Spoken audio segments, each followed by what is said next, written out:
Hello and welcome. My name's Annie and I'm going to be talking you through this session today on the topics of confidence and well-being. They're such crucial topics in so many different aspects of our lives. So we're going to start by exploring why that is. And if that is the case, how can we continue to learn and develop in these areas throughout our lifetimes?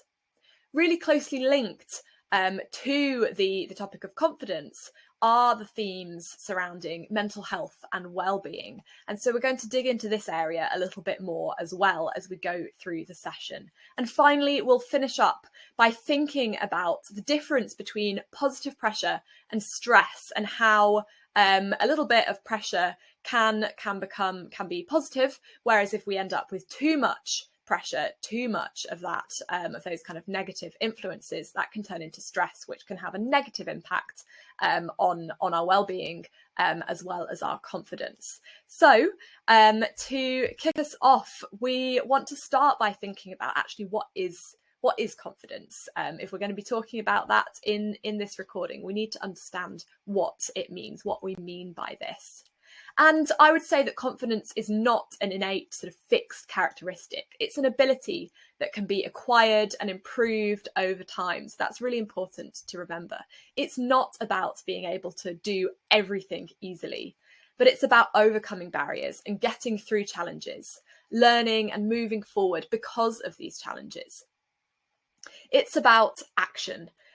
Setting goals, taking steps to improve your confidence and develop. And it's also about self-awareness, self-awareness of our strengths, things we enjoy, the things that we're good at, and also our areas for development, being realistic about these and setting ourselves manageable steps to move forward.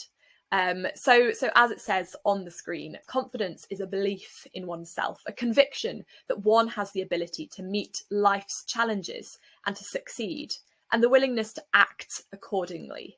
Being confident requires a realistic sense of one's capabilities and feeling secure in that knowledge. So there's lots of different layers, different elements to this theme of confidence. But why is it that confidence is important? Why are we talking about it today?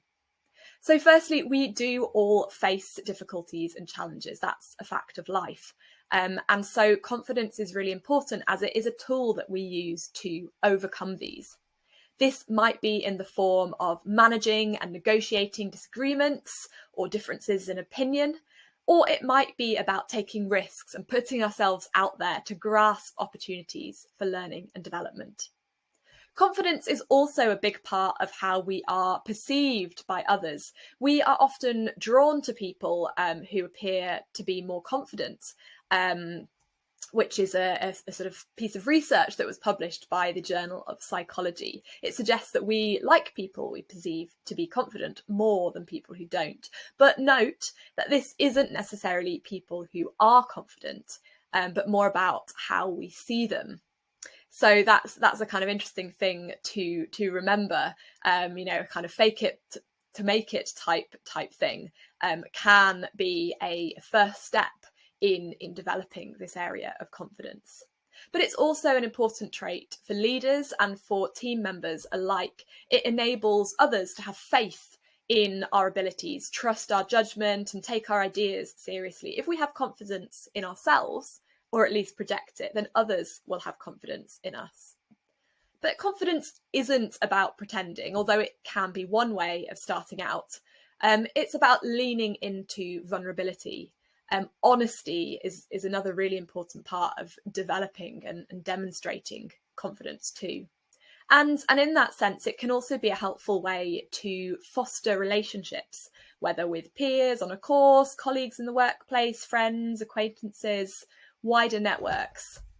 So that's another really, really important aspect of it.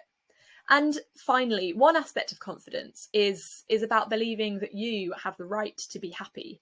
And that's one of the ways that it links really nicely into the topic of well-being.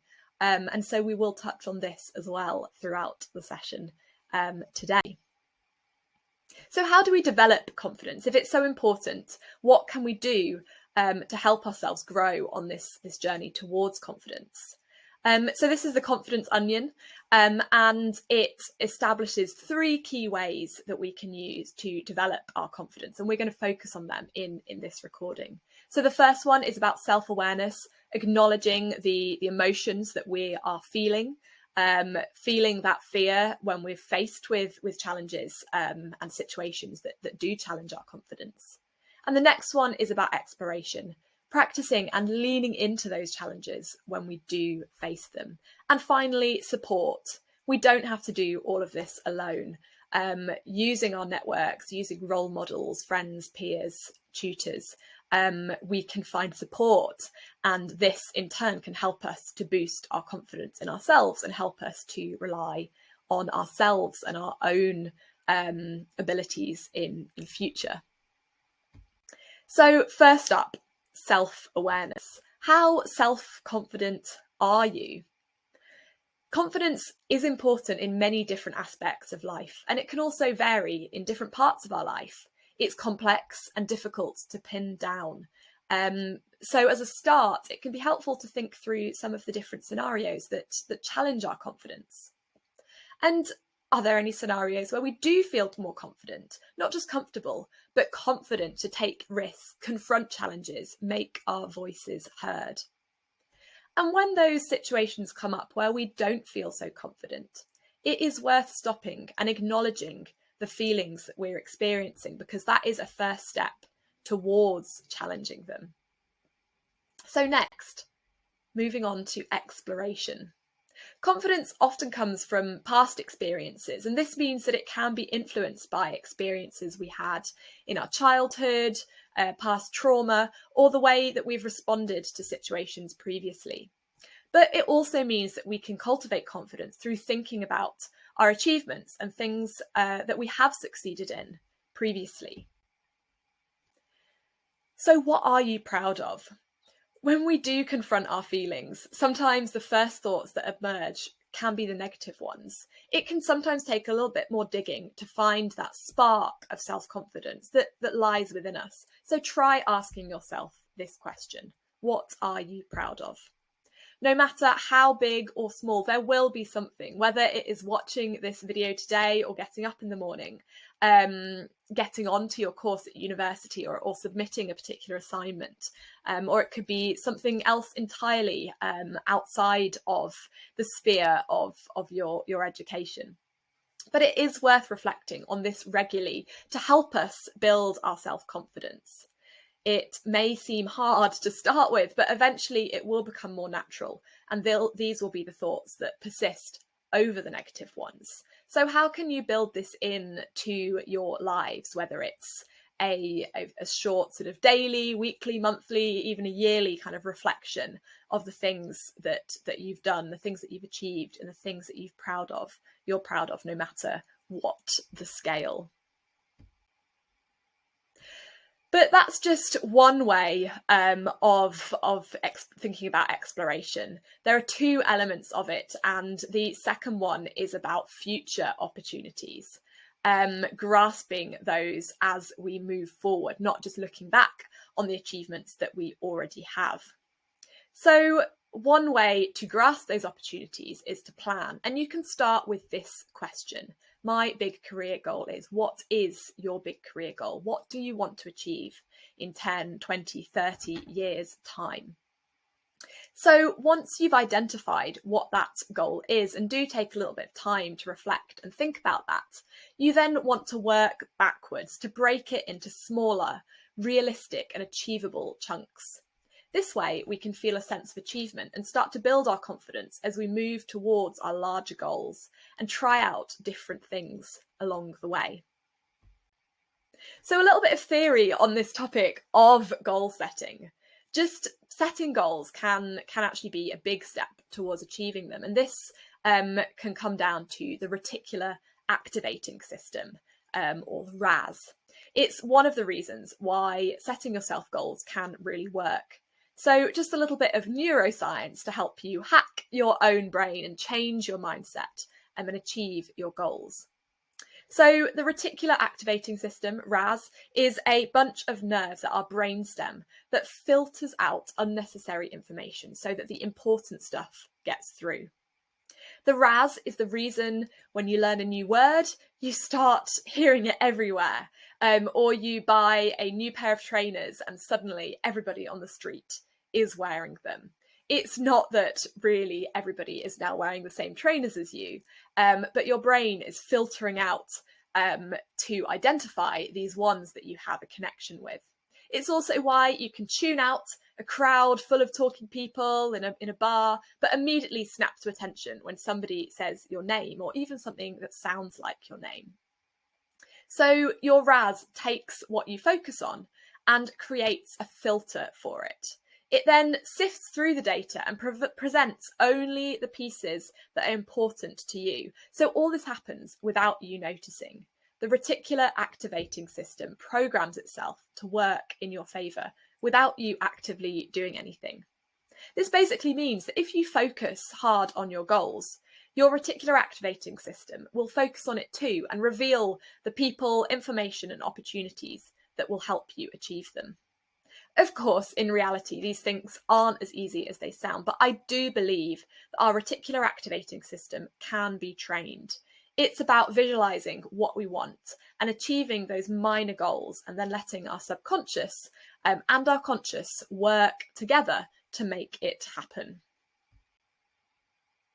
So finally, in that 3-step confidence onion, support. You don't have to do this all on your own.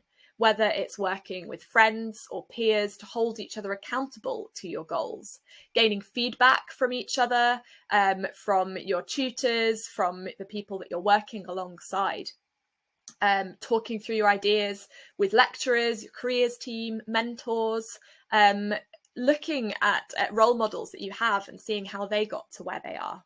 Support is a really big part of building your own confidence.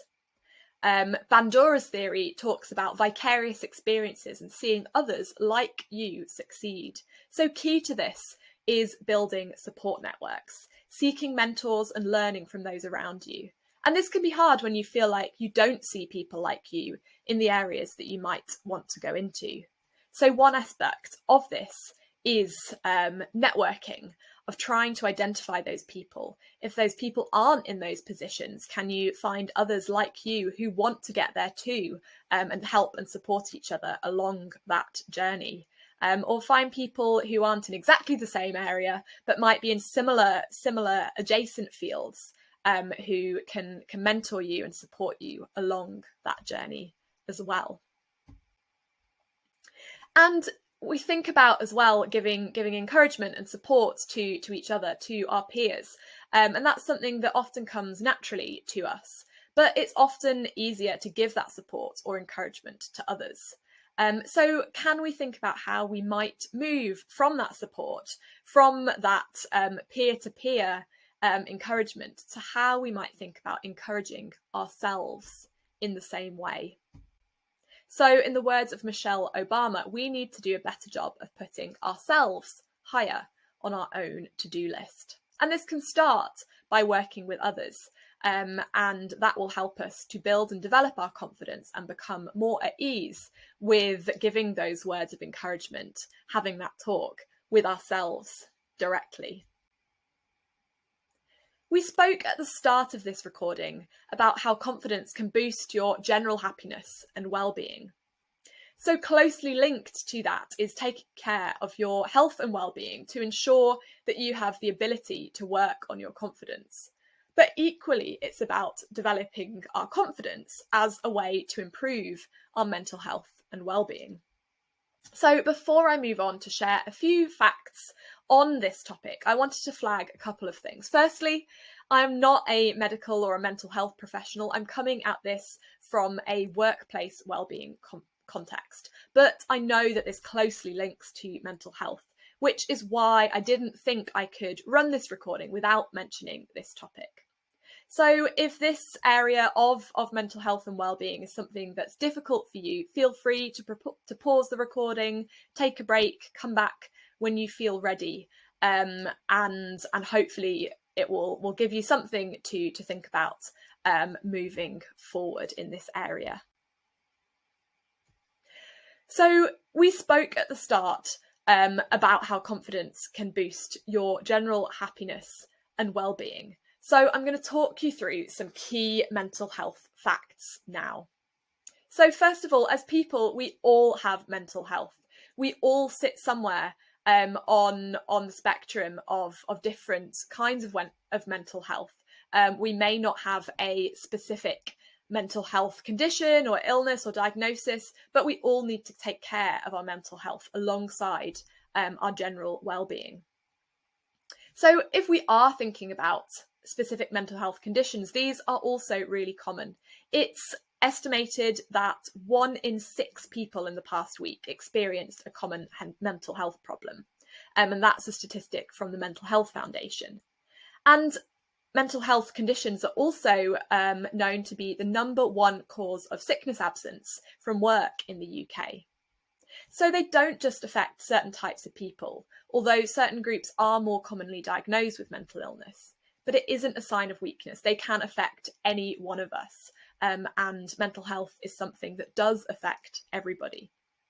So this means that we all need to be looking out for each other and taking steps to look after ourselves too. And this includes seeking help from the correct places when we need it. So whether it's friends and peers, whether it's a service at your university, or working with your GP or other local services. But there are certain points in our lives that really can be particular triggers for our mental health, where we can struggle in that area. We all adopt habits that help us through our days. They allow us to expend less brain power on the routines of our day so that we have more energy for the novelties that life throws our way. It's a powerful adaptation that provides a level of comfort as our brains sort of go on autopilot. However, when these routines get disrupted, our brains are forced to fully engage in order to ensure that our needs continue to be met. So this is called cognitive loading. And this can cause stress to our systems as we're forced to find a new normal in the face of these changes. Change impacts how we view the world, how we view ourselves, and it challenges us in ways that shift our worldview. And as our circumstances shift, so does our brain. The neural pathways that are built during big life transitions can be really difficult at the time, but they provide opportunities to develop new insights about the self. Whether the transition is positive or a challenge to overcome, we might be faced with a need to reevaluate how we define ourselves. In a career transition, whether it's starting a new role, starting work at a new company, or switching career trajectory, you may be faced to redefine how you view yourself in relation to work. Or moving from university into the workplace, we are faced with leaving education that we may have been in for a long time. So again, we may need to think about redefining how we view ourselves in relation to what it is we do. So key transitions like this can mean loss or change of social familiar networks. Different kinds of support networks need to be developed around those. Having purpose, meaning, a clear trajectory can all help us with this. But remember, you are not alone. So many people are going through these similar kinds of experiences. And do reach out, do find the support, as I said, from your university services, from your GP, from other local services, in order to make sure that you do find the support you need when you are going through significant life changes that can be a particular challenge to our mental health. And finally, this comes from some NHS research that shows that giving to others, physical activity and self-development activities have been proven to have positive mental health benefits. So these link closely to the ways of developing confidence that we've already discussed. Giving encouragement, support to others can help us to be able to give that back to ourselves and reflect on what we have achieved and what we have what we do have to be proud of. And equally, self-development activities, grasping those opportunities, can help us to explore and develop and build our confidence. But as a note, we are not saying that these 3 areas will solve mental illnesses.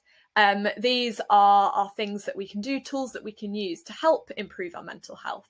But that may come alongside seeking support like therapy, going to your GP, or self-referring to mental health services. That is really important too. We work really closely with Student Minds, who run peer support groups at universities, and they also have lots of resources on their website available to you as well. And there's other organisations that you can go to for advice and support.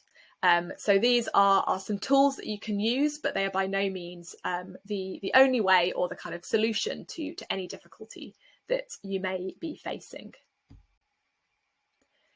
So, as I've said, we've shared with you a few facts around mental health, but that said, we're not mental health professionals and not qualified to give mental health advice. So please do speak to your GP or a local charity like Mind, or a qualified professional if you are worried about your mental health. What we can talk about, however, is something else that is important to all of us. It's closely related, but it is distinct from mental health, and that is well-being. So this model, the 5 ways to wellbeing, was developed by the New Economics Foundation, and it's used by Mind and the NHS and other UK organisations. So there are these 5 areas, thinking about connecting, being active, taking notice, learning, and giving. So you may want to take a little bit of time to think about how you can implement these areas in your daily life. Or perhaps you already do, in which case think about point 3, taking notice, remembering the simple things, the things that you are already doing, that you already have to be proud of, that can give you that joy. So the final section of this recording today is about the difference between pressure versus stress. So you may understand these words in a very similar way, or you may already see a distinction between them. But for some people, it's important to put ourselves under some pressure in order to stimulate creativity. We perform and respond to pressure well. Whereas some people hit peak performance when we have a little bit more time and a little less pressure and are able to structure our own time more easily. So for different people, you can apply different pressure, or we can handle different pressure to different people, and it will have completely different results. Exactly the same amount of pressure will be internalised and reacted to by different people in different ways. However, stress is your personal response to pressure. It's typically an emotional and internal response, whereas pressure is usually more external, although you can create it for yourself. Whereas pressure can have positive benefits, stress tends to be much less healthy. So how can you think about managing the symptoms of stress? Because if you're stressed, you're not going to be performing at your peak, and your mental health and your well-being are going to potentially take a hit. Stress usually means that you make bad decisions, experiencing confusion and a lack of clarity, whereas pressure can help you to clarify and work out your priorities. So often people wrongly assume that people respond the same way to pressure, but that's just not true. So recognising your own responses to both pressure and stress, how you create them, how you articulate them to others, and how you can manage them will help you to be more effective in your work and boost your wellness generally. Saying you're stressed when you're just busy won't help you to maintain control and manage your self-talk, so try not to use this language interchangeably. But back to pressure. A little bit of pressure is usually required for us to be able to perform at our best. But too much or too little can be bad for our performance and our personal development. We want to be somewhere in this middle zone where we have a decent level of pressure, stimulation levels, so that we're able to remain focused and engaged and perform to our best abilities. Whereas if we don't have enough pressure, we're more likely to be bored, listless, tired, and too much, that tips over into a stress response where our performance decreases along with things like our well-being. Ultimately, though, there is no point comparing yourself to others. We all experience things differently. So it comes back to that self-awareness that we looked at the beginning. We all have different trigger points, preferred ways of working, and tolerance levels, and becoming more adept at handling or eliciting positive pressure and managing your internal stress levels and response is a very personal process, one where you need to become more aware of yourself, your needs, your trigger points. You need to start to notice those moments where you really perform at your best or where you are subpar. What can you notice about yourself, your sort of physical and emotional state and your surroundings when you are at your best and when you are at your worst? Are there changes that you see in that physical or emotional state, and can you identify where they're coming from? You might want to think about your environment and your workspace. Are you keeping on top of the basics? What kind of situations are you in when you feel you are performing at your best? And what situations are you in when you find things are not helping you so much? So once you've looked out for some of these kind of indicators and pointers, there are steps that you can take to help you work and develop in order to impact this stress response and maybe stay on that positive pressure side rather than tipping over into that stress. So some steps that you can take. Are you getting everything you need? Those basic requirements for survival and thriving. Are you drinking enough, eating enough? Are you getting the right amount of sleep? Are you waking up feeling refreshed? Have you got fresh air? Are you taking enough time off?